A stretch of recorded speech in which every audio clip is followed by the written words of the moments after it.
Mana penyakit itu merupakan penyakit dengan tingkat kematian terbesar di dunia dan menyerang baik manusia ataupun balita. Dan penyakit ini juga bisa menular lewat darah ataupun hubungan seksual.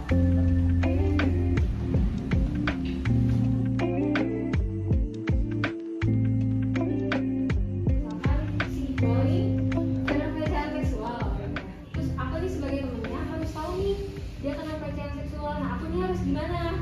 Maksudnya harus gimana aku bisa tahu kalau Iqbal tuh kena pelecehan seksual? Ciri-ciri Iqbal tuh gimana sih kalau kena pelecehan seksual gitu? Dalam mulai itu gimana? Voluntari Pendiam, Satu orang. Ada yang agresif, ada yang Ya, jalanan kaki.